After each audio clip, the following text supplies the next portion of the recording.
Welcome everyone. It's really, really nice to see all of you. I'm Jennifer Broadley, and I'm a Human Givens psychotherapist in private practice, and also an HG supervisor, and also one of the team of Human Givens tutors. Um, so this evening is all about you and everything that you need to know whether this is to know a little bit more about the Human Givens Diploma and whether or how it might work for you in what you want next in your life or career or studies. So I wonder if we've also got Gareth Hughes on the call, who is the educational director for the Human Givens College, as well as an ex a published author and an expert on the subject of how we learn. Um, and so I wonder if it would be a good idea, just for the first couple of minutes while everyone's still coming in, to maybe just hand over to a second for Gareth so that he can share a little bit about how he came to Human Givens in the first place. And then I might tell you a little bit about myself before we go on to the actual practicalities of the diploma evening. So I might just hand over to you, Gareth. Yeah, thank you, Jennifer, and good evening, everyone. It's lovely to have you all with us, and thank you for coming along. So my journey into all of this is I really had no intention of training to be a psychotherapist or counselor. That wasn't my intention at all. I was working at that time in a university, and I was actually working in a halls of residence and starting to recognize that some of the students in the halls of residence weren't well, and that there were other problems going on, and started asking more questions about what we could do about that and how we could support that, and got more interested. And because I was asking lots of questions, I was eventually given a role kind of coordinating wellbeing responses in halls of residence. And as a result of that, well, I need to have some training to help me understand what it is I'm actually doing here. And a colleague of mine said, well, I think this would be good for you, and pointed me towards the Human Givens training. And so I went along to a couple of days, really only intending to pick up some skills, just took 1 or 2 days, and got interested and got more interested and more interested. And before I'd known it, I was through the whole of the diploma, and I had qualified. And really that then changed my whole career and my whole direction. And in the years since, I've done all kinds of things as a result of doing the diploma. So I have practiced as a psychotherapist, working mainly in the university sector. So my expertise is really in working with students and student mental health. And as a result of that, I got interested in the relationship between learning and mental health. And so I then became a lecturer and a researcher, and I published lots of research, and I've been involved in lots of national work around developing support for student mental health, and conducting and publishing research and teaching. And all of that then came back together with me coming back a few years ago to take on the teaching of the diploma, which again wasn't something I ever expected to do, and then becoming the education director. So it's really interesting how this course it equips you in lots of ways, because we take such a holistic approach. It opens up all kinds of avenues. Yes, we've got absolutely members who are working in private practice as psychotherapists and counselors, and we'll hear Jennifer's journey in a moment. But we also have people doing all kinds of other things with it as well, because it does equip you with a whole range of skills and understanding that can take you to all kinds of really interesting places. But Jennifer, maybe if I hand back to you as well, and Yeah. you can maybe fill in your story as well. Yeah, absolutely. So quite different to Gareth's actually. So my background was in publishing and media. So I worked in TV, radio, film, and that sort of industry initially, and then probably 10 years before I even thought about setting up. Before I started studying Human Givens, I studied as an exec coach. So I had my first degree, and then I worked for a long time, and then I additionally educated myself with an exec coaching qualification. And then I heard about Human Givens probably as part of that, a couple of years of setting up in private practice as an exec coach. I Somebody mentioned to me, "Oh, have you heard of Human Givens? It's really similar to what you do, actually." And I never thought I wanted to be a therapist or a counselor, because I just couldn't have seen how that fitted into my life. But I went to hear a talk and once I heard one of the founders, Joe Griffin, talk about HG, I thought, I went to hear a lecture for him that he was doing on a half day. And I thought, God, my goodness, I definitely want to be qualified in that at some point. But I delayed that I carried on working as an exec coach for all of that time, and delayed being qualified for a full 10 years. So it wasn't until 2012 until I started my Human Givens journey just by doing one course in part one, and then two, and then three, and then and the reason I did it was because it was so a lot of the teaching there was so similar to coaching. It was so forward focused and positive, and so I could totally see myself being qualified in it. And the reason I delayed for 10 years, I always thought I would do it, but then never actually took the step. And then there was this one day I remember that I had moved from London to Scotland. I was still running my exec coaching practice. Um, and I remember having a day where I went to meet three friends, one for morning coffee, one for lunch, and one for afternoon coffee. And all three of them separately told me a story about separate people that they knew who had difficulties with disordered eating. And I remember saying to the first one, my first friend at morning coffee, saying, "Oh, have you ever spoken about Human Givens to that person? Do the parents know about that?" And they said, "No, no, no, we haven't heard of that." And I thought, gosh, that's a shame, because that would make a difference. And then I had a similar conversation at the lunchtime and a similar conversation in the afternoon. I thought, do you know what? That's three people where those those people who are struggling and suffering really could do with some really excellent help. And I literally decided on that day to go home and commit to doing the Human Givens Diploma myself and getting myself qualified so that I could put myself in a position where I could help if that was ever needed. And so that was how I came to HG, and that was back in 2012. And I've been an HG therapist in private practice ever since then, actually, for the last 14 years. Mm-hmm. Yeah. And so as we go, we're probably going to move on just now and just talk about some of the diploma, some of what that you will get taught in that diploma. But can I also just say that if you have any questions as we go along, Gareth's going to go through some of that content just now. But if you have any questions as we go along, then please just pop them in the chat and we'll take a little break and we'll get to them. But also, I know that there were a few questions that were asked when you signed up to do this evening. And as well as answering the chat, we're going to answer a couple of those if they're not already answered in the content that we're sharing. But please feel free, if you suddenly think, oh, now that I've heard that, I wonder if I've got a question, feel free to just pop it in the chat and we'll get to it. Okie dokie. So Gareth, shall I hand over to you and you can maybe just go through a little bit of what the diploma is involved? Of course, absolutely. So I'm going to just lead you through a few things tonight. The first is I'm going to just talk a little bit about the organizing idea, because it's so key to all of the training that we do and to the therapy that our therapists deliver. So I'm going to talk a little bit about the organizing idea and why that's a little bit different, and the way in which it shapes everything that we do. And we'll talk a little bit about how this relates to kind of other therapies that you may have heard of and other ways of working, and the aim of Human Givens therapy specifically. And then we'll come on and talk about the diploma in more detail and exactly how all that works a little bit later on.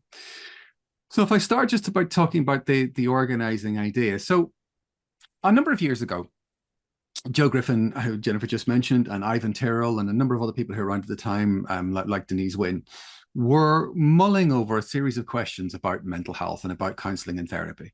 And thinking about why are there so many different schools of therapy? Why is there so much disagreement? Why are there all these different ways of thinking about approaching it? Well, something's missing here. We're missing something in the way that we think about and talk about mental health. And so they started trying to boil all of this down. They thought, well, if we think about counselling and psychotherapy, what is it? What's it for? What's it doing? And if we think about the beginnings of all of the different types of counseling and psychotherapy, whether it's psychoanalysis beginning with Freud and Jung, or it's person-centered beginning with Rogers, or behavioral beginning with Skinner, all the different types of therapy that you might have heard of, or CBT, for example, where did they all begin? And they all begin really because by wanting to help people who are distressed beyond the point where they can manage it for themselves, and to help those people out of their distress back into functioning, back into being able to be mentally well. So they started to think, okay, well, let's just break that down. Let's just actually look at the component parts of that. When we're talking about people, what do we mean? Well, people, we're talking about human beings, the species of human beings, aren't we? And so what do we know about human beings? Well, one of the things we know about them is that they're a living thing. We are alive. And living things require things in order to maintain themselves, to grow, to flourish, to reproduce, that things that aren't alive don't need. So a flower needs to take in sunlight. It needs to draw up water and nutrients from its roots. It needs to attract pollinators for it to be able to reproduce. So all of those things we might think of as its needs. A rock, on the other hand, which is not alive, needs none of that. It can sit there for hundreds or thousands of years undisturbed, except for maybe a little bit of erosion from the elements. Okay, so as a living thing, then, we can recognize that all living things have these needs. Anything that is alive requires nutrition from its environment in order to be healthy, to grow, to flourish, to live a long life, and to reproduce. So as human beings, obviously we can see we have some of these things. So we can see, for example, that we need food. Human beings need to take in food in order to get energy from that food in order for us to maintain ourselves. And if we go without food for a long period of time, we go into distress quite quickly. We can also see this relationship between the quality of food we're eating and our overall health. And that includes our mental health. There's a really strong evidence base now showing the link between food and mood, and the health and quality of our food linked to the mood that we then experience. We also have a need for things like sleep, good quality sleep. Huge amounts of research demonstrating that if we're not getting good quality sleep on a regular basis, that has a negative impact on our mental health. We also need shelter. And again, there's very good research demonstrating that the quality of the shelter that we have impacts on our physical and mental health. If you're living in, we see this in some of the headlines recently as well. If you're living in households that are damp, that are cold, that feel unsafe, that has a negative impact on your mental health overall. We can see that just simple things like access to nature and sunlight, those kinds of physical needs. Sunlight is hugely important for our overall physical health, but also for our mental health as well, which is why some people experience what we call seasonal affective disorder. So we can see that our physical needs are very clearly linked to our mental health. But of course, as complex creatures, we have more complicated needs as well. So we also have what we might think of as emotional needs. And these needs you can think of are kind of a mix of psychological and social needs. Now, if you look at models of needs in the literature and read books about it, there's a lot of different models of emotional needs about which ones are most important. They basically all agree. They basically all have more or less the same needs. There's lots of overlap, but with some slight disagreement about exactly what these things are called. Now, as an academic, I can say this is what happens when you let academics near things. We like to just give things different words and then argue over the meaning of it. But basically, these models are all very similar. I'm going to just share with you the model that we use in Human Givens because it draws out those things that are particularly important when you're thinking about mental health and particularly when you're working in therapy. So what might these emotional needs be that we might need to think about? Well, the first thing is we need to feel safe. If you're in a workplace where you're being bullied, or you're living in a home where you don't feel safe because you're not safe perhaps, or you're living in a wider environment, your local area or your society, which makes you feel unsafe, then obviously that has a negative impact on your mental health overall. Whereas if you do feel safe and secure, then you're able to grow, challenge yourself a little bit more and flourish as a result of all of that. We need to have a sense of control over a good proportion of our lives, and we also need to be able to let go of control. This is one of the key challenges about our needs, is that we need to be able to meet them in balance. And the balance is slightly different for each person. It doesn't have to be a perfect balance. It's a reasonably healthy balance overall for us, for who we are. So we need to be able to feel that we've got a good level of control over a good chunk of our lives, and that there are other things that we can let go of control, because we can't control the whole universe and we can't control everything around us. We also have a need for attention. We need to be able to give attention and also to receive it. And you can see this in lots of work around things like the study of loneliness, for example, that sense of attention giving and receiving is really important. It's one of the reasons, for instance, why one of the treatments that we know is most successful for people who are experiencing loneliness is actually to get them to give attention to someone else, to get them to go and help someone else. And actually, this helps people out of loneliness far more effectively than them receiving lots of attention or just getting them to go to social circumstances, social situations. In addition to all of that, we have a need for an emotional connection to all this. So it's the quality of relationship that we have that particularly guards us against loneliness. We need at least one other person in our life who feels like they get us, that they understand us, and that they accept us for who we really are. But in addition to that, we also have a need to be part of a wider community. We are a herd animal. We feel better when we feel part of a wider, broader herd, when we feel part of something that's bigger than ourselves, when we feel connected to that bigger, wider community.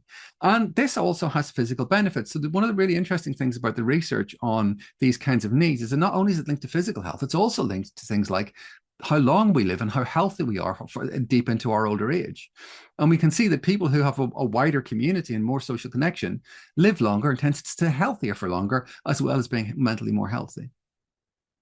We also need a sense of kind of status and value. Now, this doesn't mean we have to feel that we're at the top of the pecking order in some way.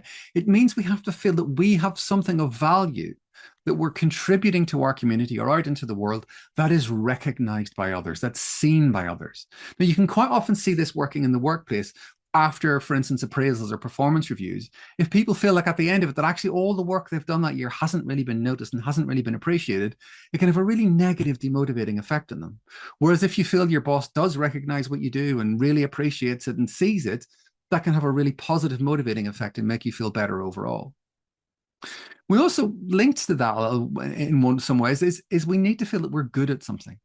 It doesn't really seem to matter what we feel good at. It can be, you can be good at your job, you can be good at a hobby, you can be good as a parent or a grandparent, you can be good at being a good friend. It doesn't seem to matter as long as you feel that there is something that you do that you're good at and that you're able to demonstrate competence in.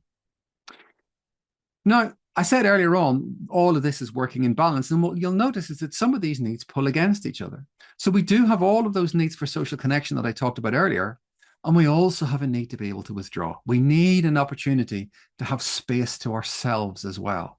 You saw this a lot during the COVID pandemic when people were in households where perhaps they didn't have space. I saw a lot of it in universities where students were in halls of residence, suddenly in a flat 24/7 and not getting much space from their flatmates.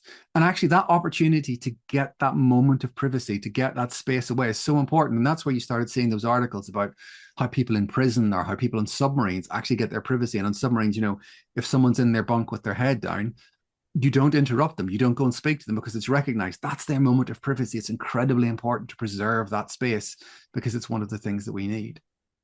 And the final thing is we have a need for meaning. We have a need for meaning and purpose. And again, this is linked not just to our mental health, it's also linked to our physical health and our lifelong longevity as well. And that comes from being stretched in some ways. You can't meet your need for meaning and purpose by not challenging yourself somehow. And we can do this in a number of ways. That might come from learning. So learning is a fantastic way to get meaning and purpose in your life, that sense of challenge and learning and growth and development that we get. You can also get it sometimes through faith. You might get it through a belief system. That might be about religion or about a political belief or about being part of a campaign to make things better. Some kind of connection to something bigger and broader than you that challenges you in some way. And finally, you can get it through relationships. We can get it through being a parent or a grandparent, or sometimes from the work that you're doing can do that. Sometimes as a therapist, you can sometimes get meaning and purpose from the work that you're doing and supporting others. So here we have this list of our emotional needs. And so we have physical and emotional needs. And if all of these things are met in a nice, healthy balance for us individually, then we're great. We feel really good. We thrive. Everything's working great. So the question that comes up then is, well, why does this go wrong? Why is it that sometimes people are unable to meet these needs? And how does that then link to mental health? Well, basically we can boil this down to one of three barriers. And it's interesting when you look at lots of the academic literature on this, which I spend a lot of my time in, there are lots of different arguments about what it is that leads to mental illness, because there are lots of things that can take you towards being unwell. But actually, when you look at all of those three things, you can basically boil them down to one of three kind of categories. The first is the environment. If the environment is toxic, as we said earlier, if you're in a workplace that's toxic, or if your home life is toxic, or if you're in a society that is toxic towards you more broadly, then that might prevent you from getting the emotional nourishment that you need. The other way that this can work, again, if we think about back to the COVID pandemic, when some people were living on their own and weren't able to get that social connection that's so important to our needs, is there might just be a poverty of resources around you that means you're unable to get that. We can see, the plants in the garden last year, when there was no rain for them to draw up, they started to go into distress. So if there isn't the resource around us to help us meet those needs, that can become difficult. The second thing is what we might think of as disruption to the internal guidance system. So we have a kind of basic system within us, a basic evolutionary programming that draws us towards getting those needs met. But that can go wrong for a number of reasons. So there might be a genetic problem that gets in the way of us being able to use our own resources to do that. So you think about something, for instance, with someone with Down syndrome, for instance, may need more support from someone else than to be able to do all of that. Or it might be, for example, an accident. It might be that someone has a car accident and a head injury, and that therefore affects the way that their brain's working. And as a result of that, they're going to need more support to be able to get their needs met. They won't necessarily be able to do it on their own. The things we're much more likely, however, to see in the therapy room are things like trauma, where someone's experiencing PTSD, and that's created a kind of a pattern match that's driving them into certain responses and reactions because the brain's still on high alert. That means it's really difficult to even focus on getting their needs met because the brain's just still trying to get them to safety. Or types of conditioning. So it might be that people have been conditioned to think in a particular way. If you think you can't trust anybody, they're all out for themselves, you can never really be vulnerable with anybody else, then building those intimate emotional connections and getting that need met is going to be really difficult. Or it might be that you've just been conditioned into certain behaviors, certain ways of being that then mean you're not actually getting your needs met because your behavior is actually getting in the way of that. And then finally, and the one that often gets missed, is it may just be that someone's missing some skills. We see this a lot working with young people, that actually sometimes people just don't know how to go about getting the needs, but they haven't developed that situation. So they may, for instance, lack some social skills, the ability to walk into a room where you don't know anybody and introduce yourself and start a conversation and start building those relationships from scratch. And if you are missing some of those skills, then developing them will help you get your needs met, in which case all those other problems that you have may fall away. So those are generally the things that can get in the way. The other question that arises, though, was, okay, but how does it go right? We think about that flower I talked about earlier. It has nutrients to draw up moisture and nourishment from the soil. It's got leaves to catch sunlight that it can then turn into energy through photosynthesis. It might produce flowers to attract pollinators. So how is it that human beings are getting their needs met? Well, physically, we can see how some of that works. We have a digestive system that allows us to take energy for food. Our skin is able to absorb the sunlight. We can take in vitamin D through the sunlight, which is a fantastic thing. We also develop a whole series of resources that allow us to meet our needs emotionally. So these, again, are things that we have most of us broadly evolved in different ratios to help us get those needs met. So what might those resources be? Well, we've got a long-term memory. And that memory allows us to store up solutions to previous problems, or remember ways in which we've got our needs met in the past. And it also gives us a story about who we are. It gives us a way of understanding who we are and how we got here. And, Jennifer and I started this evening by telling you our story of how we got here. And that's really important to our sense of self and to our sense of mental health. And so being able to do that is really important. We also have an imagination, which is an extraordinary thing when you think about it. We can imagine things that don't exist yet, and then we can go on to create them. And our world, including the way that I'm talking to you tonight, is created by people imagining something that doesn't yet exist and then setting about creating it. Because what our imagination allows us to do is come up with new solutions to new problems so that we're able to then go and get our needs met. Now, one of the things we need to notice about our resources is that they are malleable. So let's think of one that is not going to be on my list at the moment. Let's take something like language. Almost all of us are born with a capacity for language. But the language that we then develop and are able to speak, or the languages we're able to develop and speak, depend on our circumstance. So where we grow up, our family, and so on, will determine what language or languages we then grow up and speak. And our resources are really flexible because they allow us to adapt to the environment in which we find ourselves. But that flexibility, which is a real strength, can also be a vulnerability. Because what can sometimes happen is our resources can get hijacked. And the imagination is one which can be hijacked. So you can see this sometimes when you're talking to people with anxiety. They can imagine all kinds of dire, horrendous, horrible things that are going to happen to them in great detail, even though they may never happen. And that then can actually get in the way of them getting their needs met, because that anxiety is driving up all that negative emotion and getting in the way of them being able to behave in a healthy way. We have an ability to kind of understand the world roughly through what's called pattern matching. So we have rough patterns in our mind that allows us to navigate the world without us having to think about it. So if you walk into a room, which you walk into one of our classrooms on the first day, you'll probably see a thing sitting on the floor and you'll recognize it's a chair without having to think about it, without having to interpret it or work out what it is, because your brain will just go, that's a chair. And you'll know you can sit down in it. That pattern already exists. And lots of the patterns that we have are really helpful. But again, if we have negative experiences like traumas, sometimes we can end up with pattern matches that get in the way. Because again, that's a very flexible resource that we have. We have what's called the observing self. And the observing self allows us to step back out of ourselves and think, what's really going on here? What do I really need to do? What would actually be helpful for me right now? And so that's a great thing that allows us to step out of a situation and think clearly about what's going on. To build those relationships that we need with other people, we have an ability to build rapport and to empathize and connect with others. And that way of building rapport varies across cultures, but all cultures have ways of building rapport really quickly, whether it's smiling or bowing or shaking hands or whatever it might be, that allows us to start building up that connection with other people.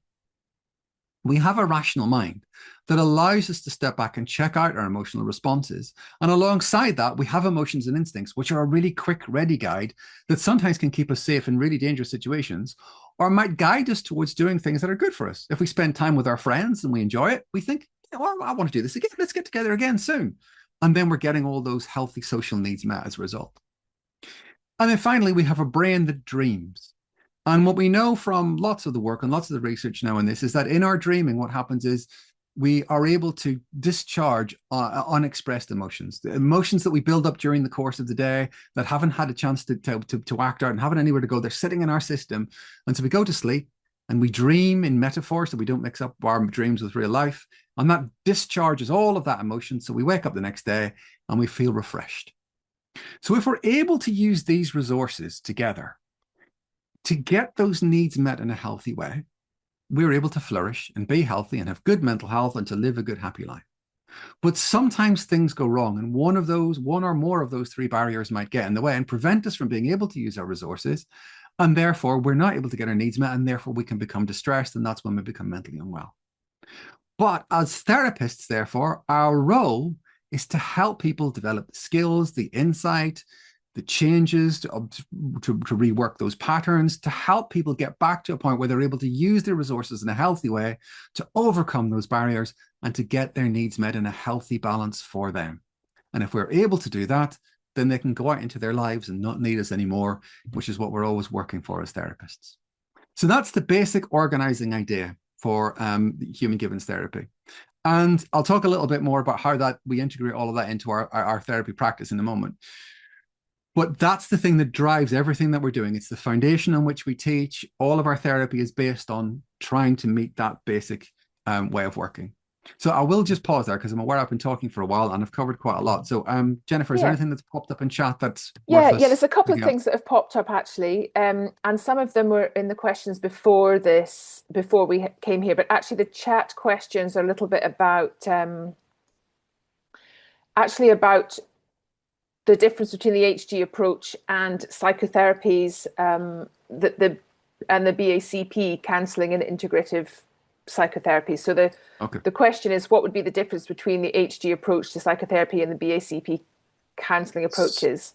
And the second question is really similar. Is this study, the HG Diploma, BACP approved? And so could we join the BACP as a counsellor? So you can answer that, or equally I can do that. Okay. So let me just take the second one first. There are 6 main counselling and psychotherapy registers in the UK that are recognised by what's called the Professional Standards Authority.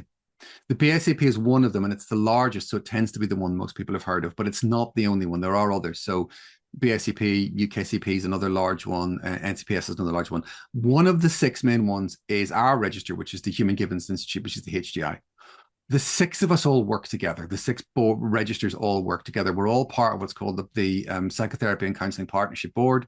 We were all involved in developing something called the Scoped Framework, which I'll talk about a little bit more in a little bit, which is the framework which kind of governs counselling and psychotherapy training. So we all recognize each other. We're partners. We all work together, but we all have our own discrete registers, and we all have specific requirements for our register. So, for instance, you can only register on the HGI register if you are trained in Human Givens therapy.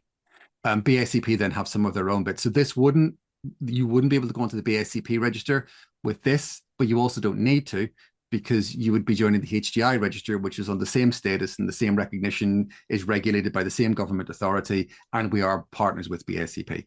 Hope that clears all that up. In terms of the integrative counselling and psychotherapy, there are lots of similarities.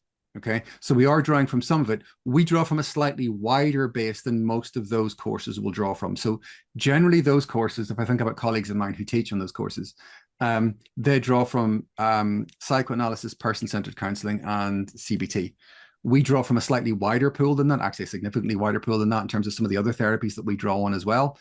And the other key difference is the organising idea I've just explained to you is what integrates all of our practice, whereas that's less clear on some of the integrative about how they all add together, and sometimes people are a bit confused, and sometimes people pick sides. So there are similarities to it. Certainly to the better integrative counselling courses, there are some similarities, but we would draw from a broader evidence base. We would draw from, so there'd be more practice from other therapies, and we have that organizing idea that ties it all together, so it's clear about what it is that you're actually trying to do, is what I would say to that. Brilliant. That's really brilliant. There's one other here. The next question is HG relevant in Guernsey? And so my response to that would be yes, it's actually relevant all over the UK, and we actually do have HG therapists who already live and work in Jersey and Guernsey. So it is actually relevant all over the UK, and in fact we have HG therapists who work from Europe, Scandinavia, the US, Australia. So it is actually relevant around the world. And we have people, in fact, we've also got people from, I think, Ghana and who else? Like Kuwait. So there are people coming from all over the world to study, sometimes in person, sometimes online with the HG, just because once you understand the organizing ideas, which Gareth has just gone over, you realize that this is not something that is it's not country specific, it's actually people specific, which means it's globally relevant. Yeah. I hope that answers that, Doha. And then, can HG registered counsellors be recognised and employed in the NHS, or just go for the private practice field? Do you want to take that one, Gareth? Yeah, so it depends where you are in the country. So the NHS, although we talk about it as the National Health Service, it's actually lots of regional boards and lots of regional commissioning boards. So we do have HG therapists working in the NHS. We some places are more open to it than others because we're still very new. So it's a new therapeutic approach still compared to many of the others. It's growing in recognition, and being part of the partnership board and being part of Scope is absolutely significantly increasing the speed at which that's happening. So we are seeing more and more acceptance within the NHS, which more we were doing some work with NHS England before the government announced they were being abolished, to increase that level of recognition. So that is absolutely happening more and more.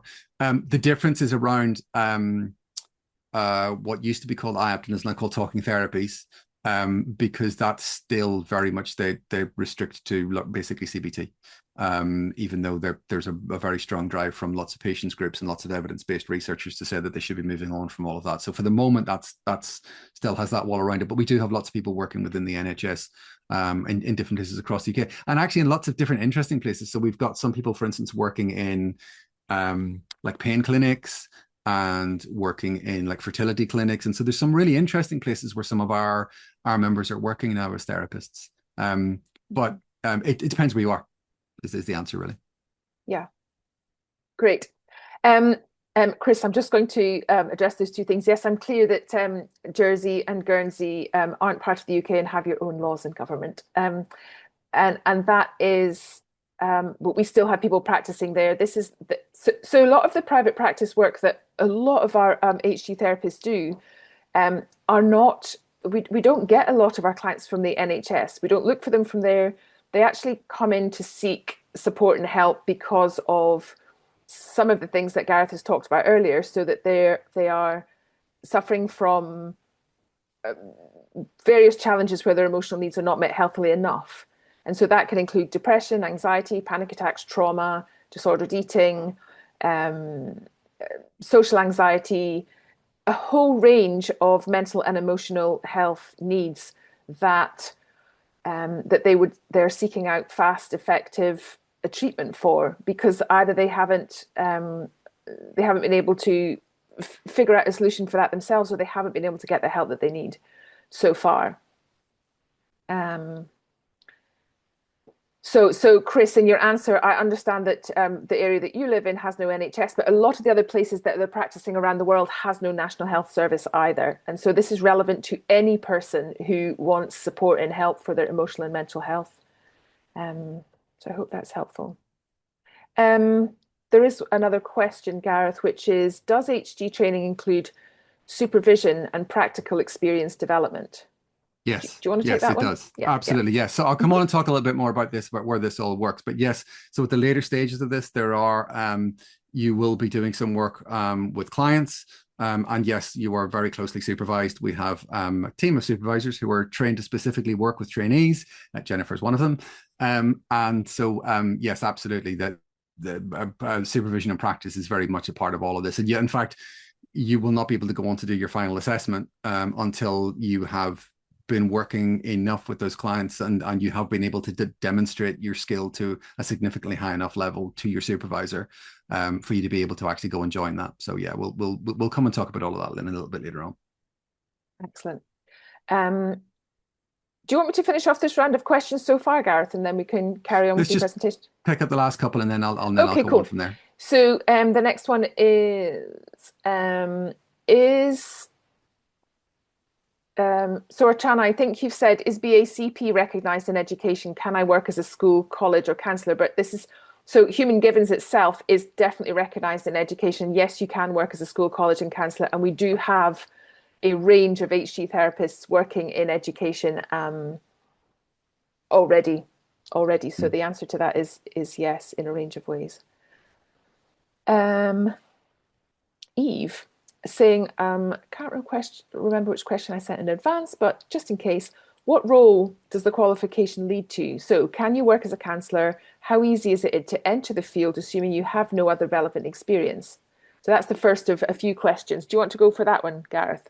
Yeah, so it's a diploma in human given psychotherapy is the thing that you qualify in at the end of all of that, which is recognized as part of what's the scope framework, which is the national framework for counselling and psychotherapy.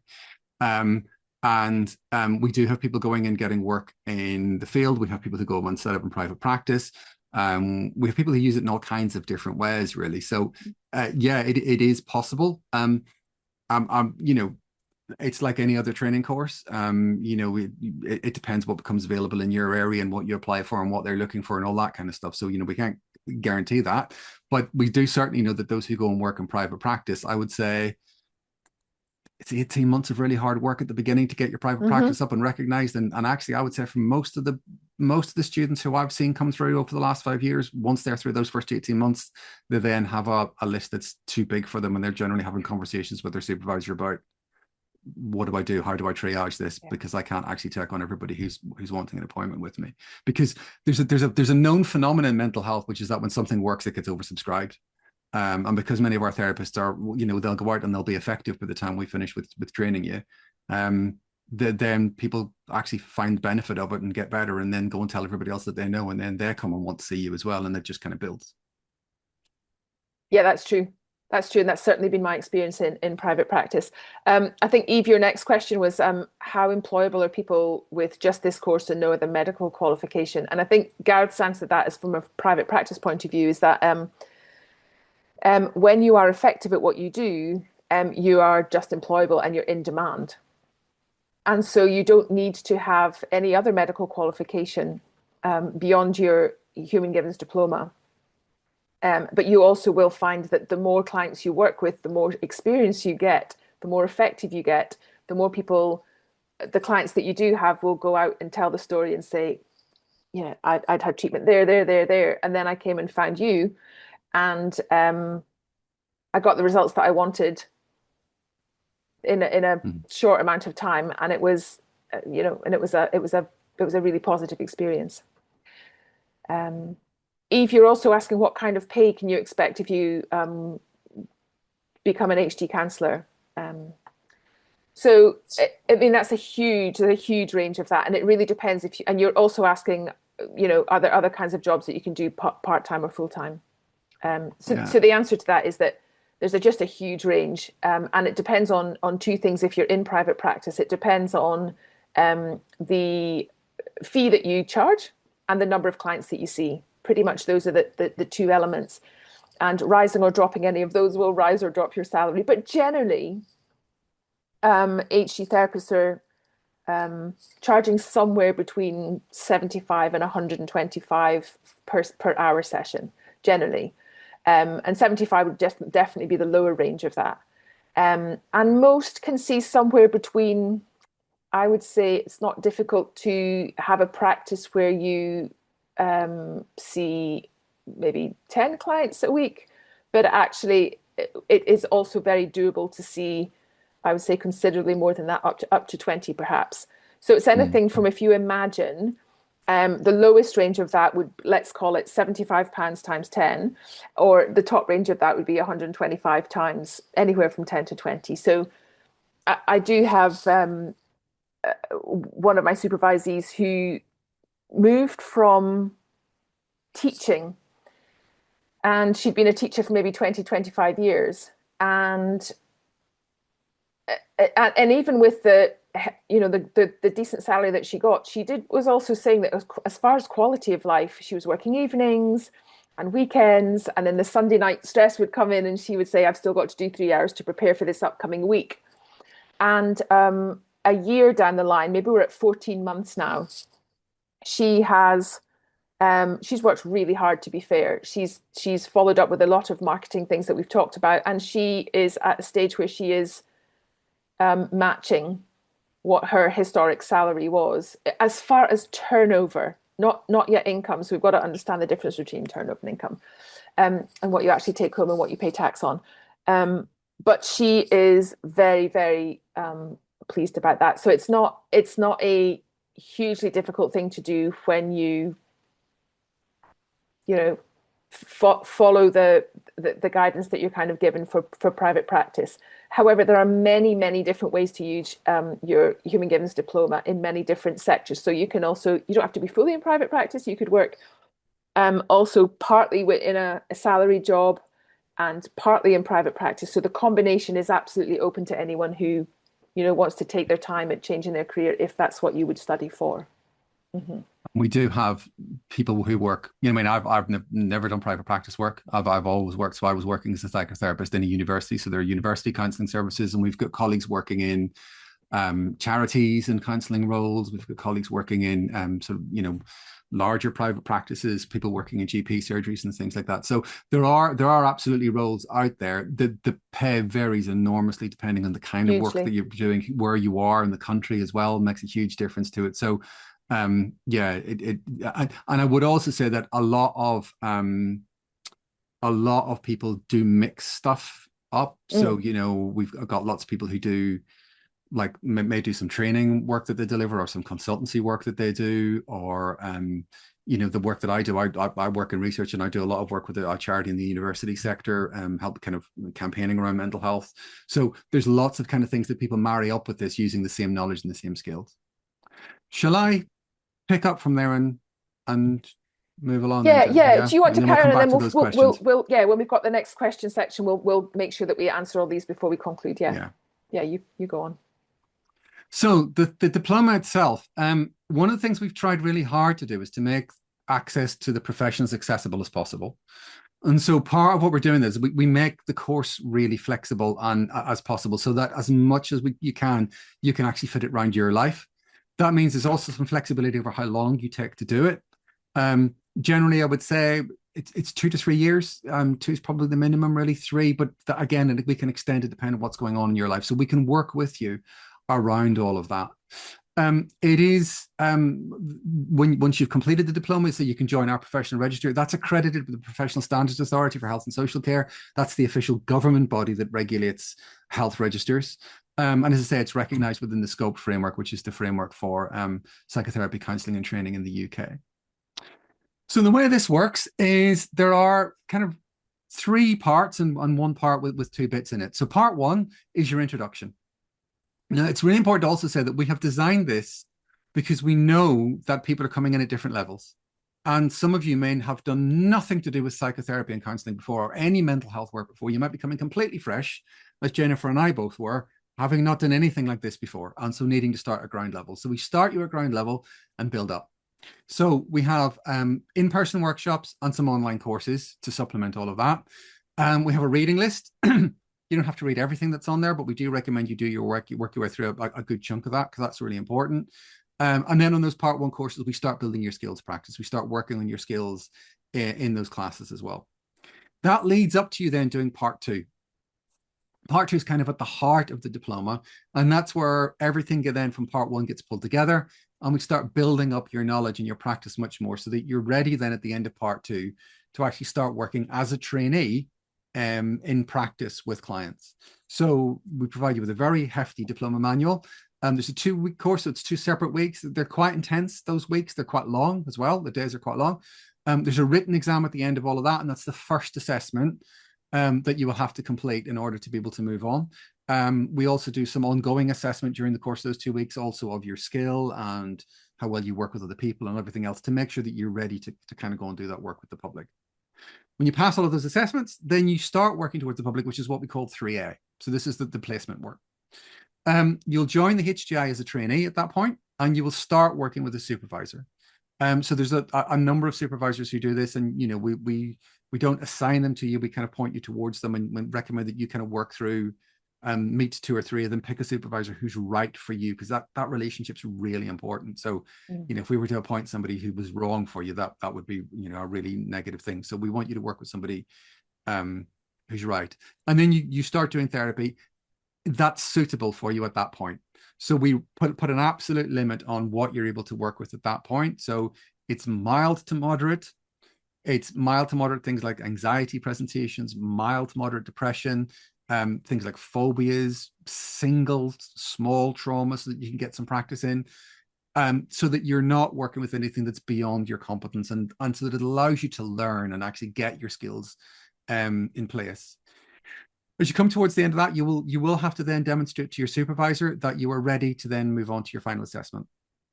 So the point where you're allowed to move on to your final assessment is when you reach the level of competency, and that takes different time for different people. Some people need to spend more time to build that up, because you might be coming to it completely fresh, having never done anything that's before. That might take you a little bit longer. You might need to work with more clients and do more hours. But when you're ready, you will provide a video of some sessions that you do to your supervisor for them to see. You'll also be using outcome measurements with your clients so that your supervisor can see how that's going and making sure that people are getting better. And they'll be talking to you about your skills and checking out that and getting you to talk them through your knowledge and your understanding, so that they can be absolutely sure that you're ready to go to part 3. Part 3 is then the final week. And on that final week, what happens is you will do a number of assessments. So you'll do 2 live therapy sessions from start to finish. You'll also have to do a Viva, where we ask you to talk about something with us. And then at the end of all of that, you have to do a self-reflective personal development plan, kind of demonstrate your own ability to self-reflect, but also your plan for your ongoing development. Once you've passed all of that, you then become what's called a newly qualified therapist. You go onto our register as a therapist. You still will need to do another 150 hours of practice under close supervision. And once you've demonstrated to your supervisor that your practice has been safe and good and of the right quality, at the end of all of that, you then become a fully registered member, and off you fly into your career. So that's the diploma journey overall. And I said this just kind of summarizes everything I've just been talking to you about. It's important also to say you can come and do the part 1 courses just on their own, and that's perfectly okay. People do that as CPD. It's CPD accredited, so you can take it away just as CPD if you want to. People also sometimes come and do part 1 and part 2 without intending to become therapists, because up until that point, actually, there's lots of ways you can use it. Sometimes people take it into coaching, as Jennifer was talking about earlier on, or into consultancy or working in business. So there are all kinds of ways you can take just up to that point into your career and into your life from that point on. And then part 3, when we get to part 3A and part 3 itself, that's really where we're training you to be a psychotherapist and a counselor, and it becomes a bit more specific at that point. And then it's after all that you can join our register. So what you gain a whole range of knowledge. And as I said earlier, one of the things that we do is we draw on a whole range of evidence-based therapies to put together the Human Givens model. So we bring a number of insights specifically from the Human Givens way of working. But we draw on person-centered counselling, CBT, motivational interviewing, solution-focused therapy, a whole range of stuff that we bring and package together, and some kind of ancient wisdom as well that we put into all of this, so that we've actually got a model that's really up to date, that actually fits the neuroscience as well as we know it right now, and that is going to give you a whole set of really effective tools and techniques that you can actually then use with people that we know works, because the evidence tells us it works. It'll give you a broad understanding of what it is that people need to thrive. So you're not just kind of putting out a technique in isolation. You're doing it with a knowledge and an understanding of why you're doing it and how this is going to help. And you're able to share that understanding with your clients as well. So they walk away with an understanding of what it is they can do in their future as well. We work on developing your language skills because that's really important, particularly. And again, those language skills are things that you can use in therapy, but you can use them lots of different ways and lots of different things that you can do with that, both, you know, in work and business and in your own personal life as well. It's absolutely also true to acknowledge that you will probably come to some personal insights for yourself. Lots of people find that actually having come through this course, they make adjustments to their own life. They realize there are things that they could be doing that actually makes their mental health and well-being better. They come to their own realizations about things for themselves. For some people, it might just make you more effective in your existing role. And we've had people come through and do the full training. We've had GPs, for instance, who came and did the full training and but stayed as GPs, but were able to use everything they'd learned to make their GP practice so much more effective. And they then felt that they were getting so much more out of their own work. As I say, it's the opportunity to develop your own private practice, or it has flexibility in your career. You might then go and seek out a paid role as a counsellor or doing something that's allied to that. And you will have professional accreditation to go with all of that on a national register that is recognised and acknowledged by the Professional Standards Authority, as I said earlier. So this then, again, is another way of breaking this down. You can find all of this on the website and you can read through all of that. And really important, this is, again, as I say, you can work through this at your own pace.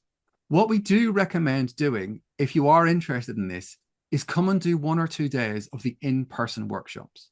Trial it, dip your toe in the water and see if this is for you, rather than signing up for it all at once. We're very keen to make sure that this is the right thing for you. You know, we want to be taking on students who this feels right for.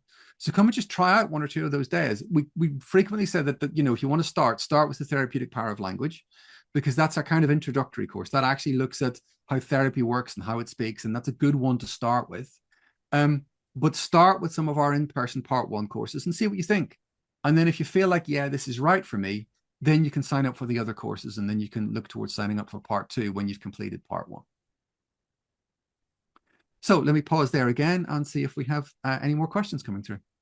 Yeah, shall I jump in? Some of them have already been answered. So there was a question about before starting the diploma, would you recommend doing some of the shorter courses first? So the answer is yes, if you want to, and just to get a sense and an idea of some of what HG is all about and just get a sense of it, I think that would be a really good idea. Equally, though, there are, if you are clear that this is a course that you want to do, there are, we'll talk about some of the benefits that you can have by if you want to sign up for the full session of diploma linked workshops. There's obviously an incentive to do that. Yeah, absolutely. Gareth, I don't know the answer to this. For therapists and trainees with a disability, does the course provide a level of reasonable adjustment plans for students? Yeah, we do. So if I can just say then, if you can just contact us in advance so that we can have a conversation with you about that. There are some things, because we are this is a medical profession. And so there are some core competencies that we have to be sure that everyone can demonstrate. And we want to make sure that that's the case before you begin. But we've had lots of trainees with disabilities who have been very successful with this. There are some disabilities that it's more difficult to work around, because this is obviously very individual to everyone, particularly the ones that involve communication, if your disability interferes with that. But get in touch with us so that we can have a conversation with you and we can work it out. But yes, we have lots of students with disabilities who have been really successful trainees and gone on to be really successful therapists. Great, brilliant. And then are there people in HG that can help with setting up in private practice or to get the job? So that there's part of that, definitely. So that's one of my courses actually, is how to set up a successful private practice. And because I've done that for nearly 20 years in various forms, it's really helpful to be able to get a little bit of fast track knowledge in how to do that well, because especially if you've come from a salaried background and you've always had a marketing department, or someone's already done your tax, or there are teams of people who you can delegate work to, that's really not how it's set up in private practice. And so just understanding some of the faster, speedier ways to get into that and make it work well for you, and also recognizing how to look after yourself as you learn something. So you've learned the knowledge, and then learning how to apply that all to private practice and individually to clients. That's another section of learning. But also when you do that, this flexibility that you can have if you do choose to use your HG knowledge in private practice it's kind of huge. And so most, I would say, HG therapists are not doing 5 days a week seeing clients, 5, 6 clients a day. They're seeing perhaps anywhere between 3 and 6 clients, but maybe only working 4 days a week or 3 days a week, but still reaching their financial goals. So yes, there's huge flexibility in that, Archana, and also, yes, that there is a course to help you to set up in private practice. And the question about to help you get a job, well, that's something that once you understand and are qualified in HG, you're going to find that you can figure out for yourself, I'm sure, where that applies. It's probably worth just explaining a little as well to people, because we are drawing people from all over the UK, and in fact, as Jennifer said, all over Europe and all over the world. It's very difficult for us to sometimes say, yes, we know all the local area, we know all the local counselling services around about, we can help you kind of go and get a job there, because you might be in a part of the UK which we've never had anybody from HG from before, but we can absolutely provide you with advice and guidance on that. The same is true when for placements, we will provide you with guidance, and looking for placement, we'll provide you with letters to send to placement providers, and all kinds of things like that to look for all of that. And if you happen to be in an area where we know we've got people who are taking on HG placement providers, we can point you towards all of that. But the same for when you're actually going out and looking for jobs, we can help you with that, and absolutely your supervisor can also help you with that. That's certainly things that I've had discussions about, whether it's about developing their business or looking for roles. It's certainly things I've helped my supervisees with in the past as well. Yeah. Excellent. So here's a question. I'm currently training in my foundation year, one of 4 in the advanced diploma in transactional analysis, but I'm considering switching because the Human Givens framework resonates with me more. How different would the process look to becoming fully qualified? And from what I understand, it will be mainly course-based and then clinical experience and supervision.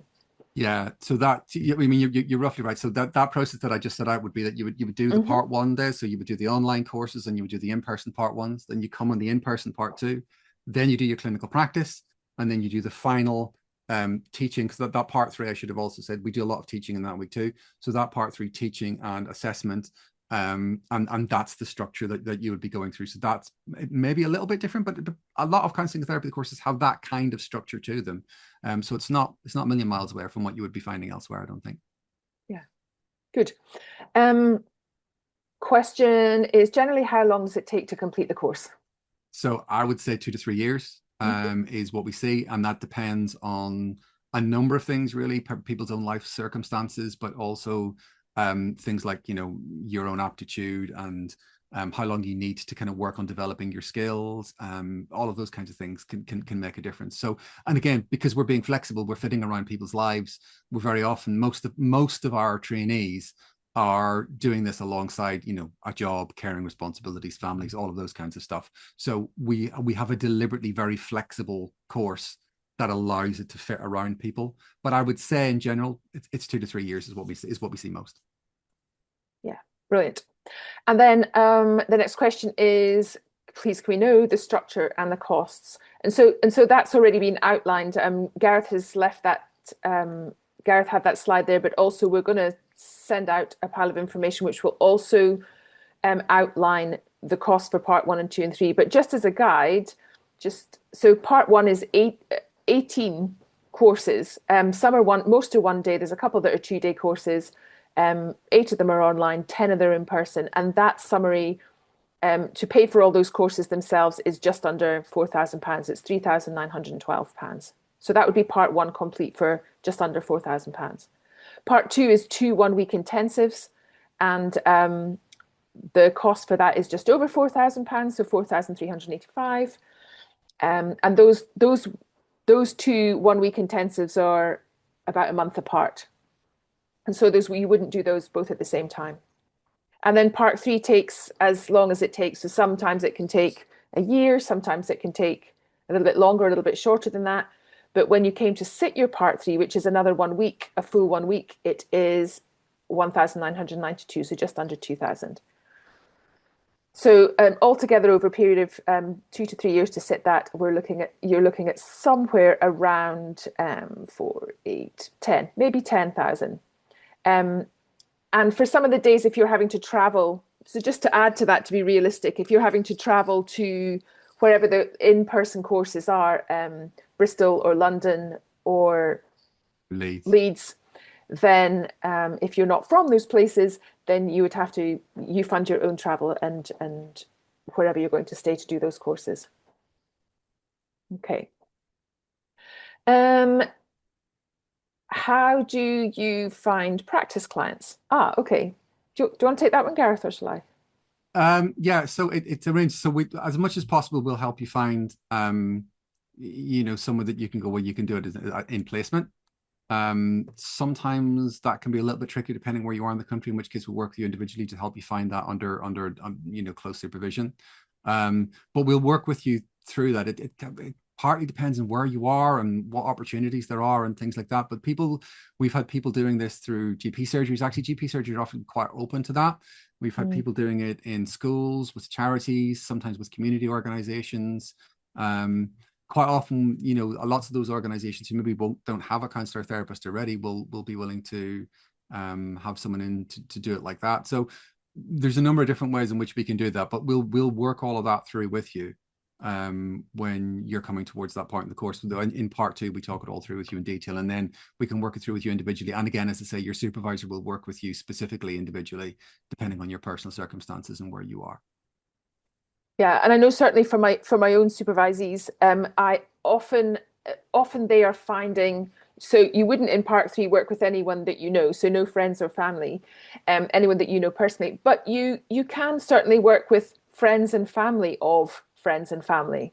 And so when you put the message out there that you for a short time can work with clients for no charge for a short amount of time, and that you're qualified to the level of part two, it's often not as it's often quite easy actually to have people say, can you help me with this one thing? Can you help me with this thing? And actually the word gets out, and reaching, we say to work with a minimum of 10 clients between part two and part three. It's a minimum of, so normally you're working with 12, 15, 20 over that period. But it is often a lot easier than you think to find those clients, especially once you start to work with one or two really successfully. The word does get out there. Someone's asking for more details of the exam. So go on. The exam is a knowledge-based exam at the end of part two. We will get you ready for the end of the exam. Don't worry about the exam. We will make sure you are absolutely 100% ready. We go over it. We do revision with you. The purpose of the exam is it's just knowledge-based. It's not about writing essays or anything like that. But it's because when you're sitting working with a client, you have to have the knowledge in your head. You can't, go think, oh, there's something about this in the book somewhere. I'm sure I've read it, and go off looking for it. It just has to be there, and you have to be able to recall it. And so the best way of testing that really is to make sure you have that knowledge base in your mind for the exam. We're not interested in spelling. We don't need good handwriting. We're not interested in grammar. None of that's interesting. What we're interested in is the knowledge that you're going to need when you're working with somebody in therapy in your head, and can you reproduce it when you need to under a little bit of pressure. But we will have you ready for the exam. Do not let that be a barrier. Brilliant. So someone else is asking, when you need 150 hours of practice under close supervision, does the course give you access to clients to work with for that? Yeah, I think we've covered all that. Again, I would love to do that. I would love to say that we can definitely do all of that and we can put you into a placement nearby. But as I said, because people are spread all over the country, that's very difficult for us to do. But we will certainly support you to do that, yes. Yeah.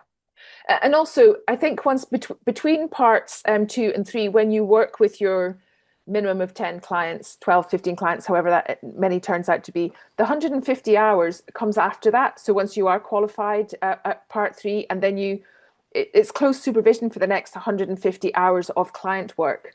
And so you would be supervised once every 15 client hours then. So that you'd have 10 supervisions in that 150 hours. But that's really just to check that you have a very, very clear place to ask any questions as you're learning, to make sure that you know which methods that you've learned during the course to apply in which situation. It's just to make sure that your confidence remains really high as you build up your lived experience of working with clients as a psychotherapist. Okay. Someone's asking, I took some in-person courses years ago. Do they still count? Depends when you did them. Can you Yeah. contact us in the office? If you just drop us an email in the office and we'll just check. Because it depends. We obviously there's a period of time when absolutely, when if it lapses, you may need to retake some of them. That's partly also because we're constantly updating, as you may expect, because the evidence base keeps changing, the research keeps changing. So we're constantly updating and bringing new things into our training to make them better and better and better and as good as they possibly can be. So what you've had might be a little bit out of date depending on how long ago it was. But if you email the office, we'll pick it up and come back to you, and we'll have an individual conversation with you about what your route back might be. Okay, great. And then the question is, will you be sending us this presentation? What we will be sending you is a bunch of details about this presentation. So the presentation itself is not going to be sent out, but you can look. We'll give access to the recording. Yeah, the recording's there. And then also other links, other relevant links that we've mentioned will all be sent out to you in email so that you can take your time, look over them, reread anything, and certainly send any questions that you have in to us if you have any questions thereafter. When you complete in-person courses, do they count towards the diploma? The diploma linked in-person courses, yes, absolutely count towards the diploma, and though they would not need to be repeated. So that was that question.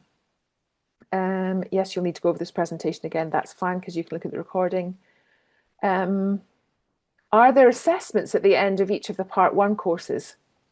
No. So no. we ask you, once you've completed all of the Part 1 courses, we'll ask you to complete an application for Part 2. And that will ask you some kind of self-reflective questions about, for instance, what you've gained so far from your learning, how are you intending to apply this going forward, that kind of thing. But there's no assessment at the part of it. There's, at the end of each day of each Part 1 course, you don't have to complete an assessment, no. Yeah. And then one of the questions is the HG approach evidence-based with plenty of research proven to underpin it? And are there any limitations to the approach, and where can I find such of the research resources? You can find, if you have a look, if you search Human Givens and do a literature search, you will find some of those papers coming out. Again, we're very new therapy, so we're still building our evidence base and compared to lots of others that have been around for decades. But you will absolutely find in the academic literature. And then the other thing to remember as well, as I said earlier on, the individual techniques that we use in Human Givens therapy all have a really strong evidence base. That's why we're using them. So if you look at things like, the way in which we build rapport at the beginning of our sessions, or the fact that we use goal setting, for instance, there's a really strong evidence base of the fact that when you use goal setting in therapy, that works really well. Or the way in which we use reframing, for example, that's got a really strong evidence base behind it. So if you kind of break down each of the individual things we teach you, you'll be able to go away and find a huge evidence base supporting each of those individual things. And then if you do a literature search in the academic literature on Human Givens, you'll find the research on the effectiveness of it as well. Yeah, brilliant. The question is, how many videos would I submit for certification? That depends. So there's the requirement is, I think it's a minimum of 1 or 2. I can't remember now off the top of my head. It's a minimum of 2, I think. Yeah, it's a minimum of 2, but they have to include certain things. Yeah. So, but quite often, actually, you'll submit more than that. Now, they don't have to be brilliantly produced videos. We're talking about videos that you can just do on your phone with client's permission, obviously. But we will go through all of that and how all of that works on the course. But your supervisor will probably want to see a few, because the more they can see your practice, and the more they can then help you to work on improving your practice. But you definitely have to submit 2 that are of the required standard before you'll be allowed to go to Part 3. And then on Part 3, you'll have to do 2 kind of live sessions. So that, remember, because by that point, what we need to do is we need to be making sure that we're protecting the public by making sure that we're turning out competent therapists, that you're going to be safe and effective when you go out and work with the general public out there. Anybody who walks through your door is going to receive safe, effective, competent therapy. So we check it multiple times. But you'll notice that's our main way of assessing. Our main way of assessing is not to ask you to write essays. Our main way of assessing is to look at you doing therapy and watch you do it for real. That's good or not, Yeah. This one says, you mentioned to take the first course and see whether this is for us or not. Does it mean that there is no entry test to allow anybody to follow the courses? Yeah, that's correct. Yes. Yeah. So One of the things we have discovered, and we've been doing this now for, well, it's about 20 years now, um, is that actually there is no correlation between academic qualification at the beginning of a course and someone's competence at being a therapist at the end. And what we find is, again, but partly because of the fact that we can be more flexible in the time that you take over doing this, it means that we generally find that almost everybody who comes through the door and does more than one or two courses and gets it and understands it can then go on and be a therapist. If for any reason we think that's not the case with you, we would have a conversation. We would have a conversation and we would look at an alternative route for you to do the kind of work that you want to do and use the kind of learning that you're maybe picking up, and where your step off point might be. But that's quite rare for us to need to do that. Most people, given time, given the opportunity to learn, given the time to absorb everything, can actually get there. And I would say certainly one of the best students we've had was an electrician who had never done anything like this before. And he came in and he was just brilliant, absolutely brilliant. So yeah, so it's much more a case of you come in and test it out. We'll get to know you, we'll get to know each other. And then if they're, you probably will just go straight through. If there was any kind of problem, we'd have a conversation with you. But that's a much more effective way, actually, we've discovered of actually working out who's right for this rather than doing, show us your academic qualifications, because that doesn't really tell us anything about how good a therapist you're going to be. Right. So there's a couple of just financing the course questions. So do you know of any funding or loans available to cover part or all of the cost of the course? I think that's generally, that's not, I think that's something that you'd have to personally find for yourselves, the funding or the loans to cover part of the course. But the thing about it is that it doesn't have to be done in a very short time. It can be spanned out so that you can plan the finances over 2 years, 3 years, even 4 years. Just to pick up the next question as well, we do installment plans as well. So if you contact the office about that, we can talk to you about all of that as well. Yeah.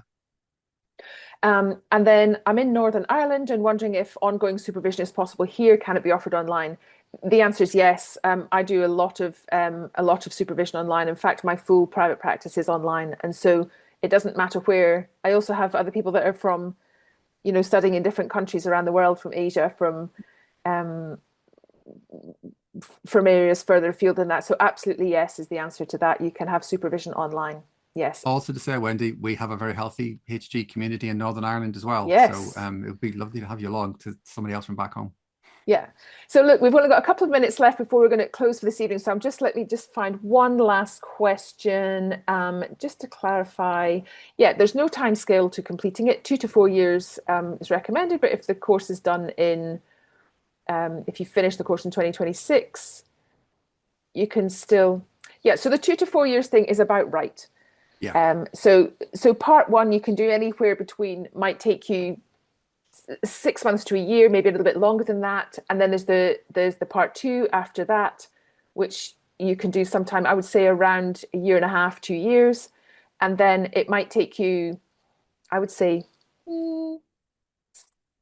anywhere from 6 to 12 months, I would say, to practice the skills that you have and then to be ready to complete part three. And your supervisor will advise your skills development during that time. So that is that. And there's the question about fast track options. Gareth, there's still the summer. There's still summer part one intensive, isn't there? Well, it slightly helps you do it slightly more quickly, but we used to do a thing where we would do 5 courses in a day, and what we found was that actually people weren't really absorbing any of that. 5 courses in a week. And 5 courses in a week, sorry. In a week, people weren't really absorbing the learning and actually weren't having a great experience as a result of all of that. So we encourage you to actually just space it out a little bit, because your brain needs to absorb a lot. Yeah, it does. And I remember when I was doing my training, my head used to be spinning at the end of the day because I had taken in so much. And I think students still find that now. So I would, take your time to do it. Allow your brain to absorb it. Because you'll be changing as a person as you do this as well, and that needs time too. So there are, you can do a number of courses together. We quite often do like 3 days in a week together, so you can come and do 3 in a batch together, and do it like that, and then allow it to kind of build up from there. Yeah. Okay. Super last question is, once you're qualified, can you practice with clients abroad? And the answer to that is yes, but that just requires you to have the appropriate insurance in place and for you to contract in a very specific way in order for you to do that. But that is all gone over on the course as well, especially on the private practice day. So the answer to that is yes, but you need some very specific things to be in place. Okay. Okay. Gareth, is there anything more you want to cover for this evening before we just round up? One last thing, just a couple of things. Ooh. First is that we have some pictures of some of our most recent student cohorts, and coming through part 2 and part 3, which is just really nice just to kind of share with you the happy smiling faces at the end of all of it. And then the final thing is just to say that because you've been at the open evening, you can have 10% off any in-person part 1 workshops if you kind of contact us in the next couple of weeks, I think it is. But all of this will be sent out to you in an email that will follow this course, so you don't have to remember all of this now. It will all the details of it will be in the email that you receive after all of this. And otherwise, thank you all for coming along. It's been lovely talking to you all, and we hope we see some of you again very, very soon. Yeah, good to see you all. Okay, nice to see you soon. We're just going to end here. Bye for now. Bye, everyone.